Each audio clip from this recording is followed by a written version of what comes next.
Next on AM 1480 WLEA, The Amy McManus Show. Welcome to the Amy McManus Show on AM 1480 WLEA.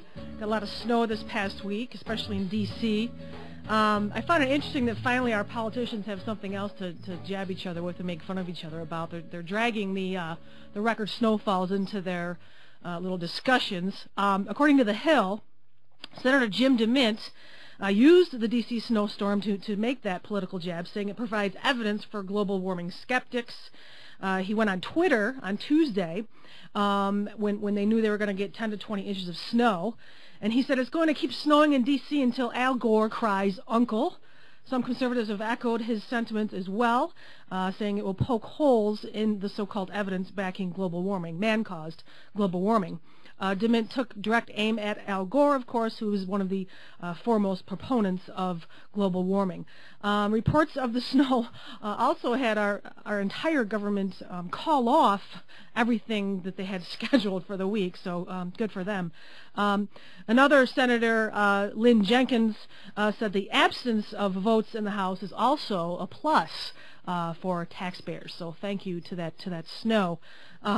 Speaking of snow, also this weekend, as you know, it's Valentine's Day weekend, and I know a lot of people probably don't know the history of Valentine's Day, so I thought I'd share some of the things I learned about St. Valentine. A lot of these holidays we have in America, unfortunately, people forget that most often their origin is in the Catholic tradition, or at least the Christian tradition. So the story of St. Valentine is actually, there actually is no one particular St. Valentine that they know of. The name Valentine comes from the Latin valens, which means worthy. And the only history record we have of a St. Valentine is a burial ground in Flaminia, north of Rome.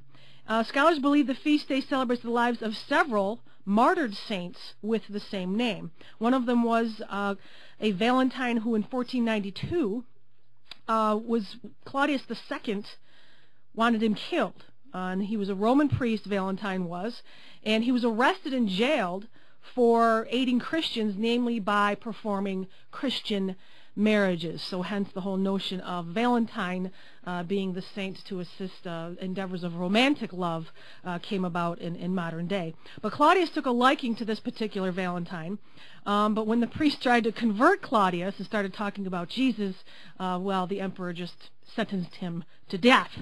He was beaten with clubs, stoned, and beheaded at the Flaminian Gate. As far as why we have the roses and the chocolate and the cupids and everything today, I guess that's just par for the course when a Christian tradition lasts for many hundreds of years, and now we have the modern day Valentine's Day that we have today. There's also a school of thought that it was also associated with a pagan festival that occurred around February 14th and 15th, where young girls would write their names on slips of paper, and young boys would draw the names, and the couples would celebrate a holiday together, the holiday devoted to Juno, the goddess, on February 15th. And later Catholic priests tried to insert their traditions into that pagan holiday and associated the name Valentine with that. Valentines have been sent since the 1800s, so little history on Valentine's Day. Back here in New York State, the unemployment might be at near record levels, but the number of state workers earning six-figure incomes is growing significantly, reached a record level last year.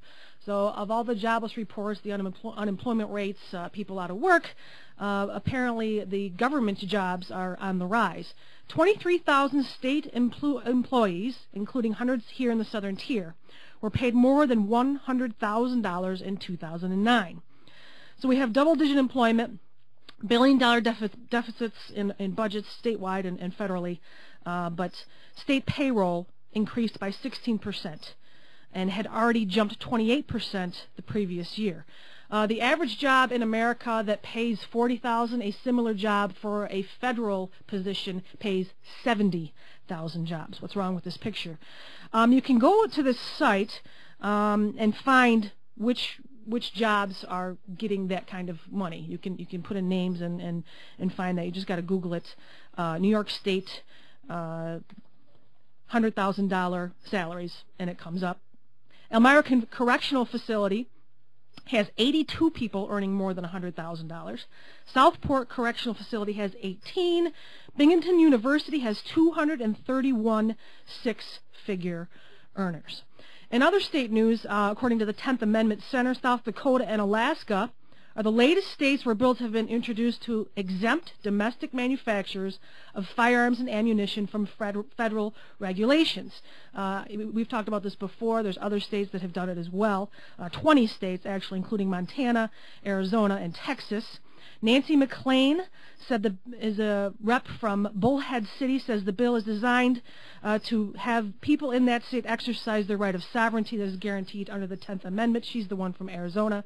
The powers not delegated to the United States by the Constitution, nor prohibited by it to the states, are reserved for the states or to the people. So now we are at nearly 21 states saying that the federal government cannot come in and tell them what kind of guns they can sell and to whom.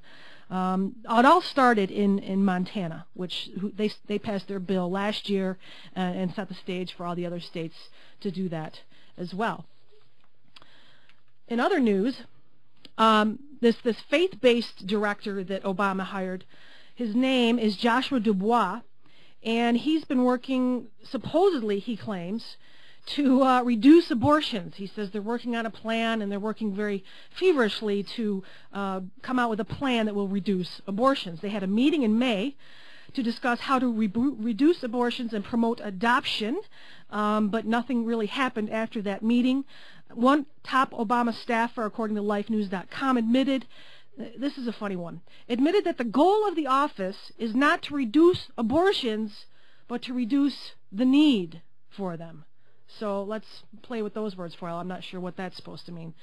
CBN News had an interview with Joshua Dubois, and he said this: it's very much a priority of the president to find common ground on this difficult issue.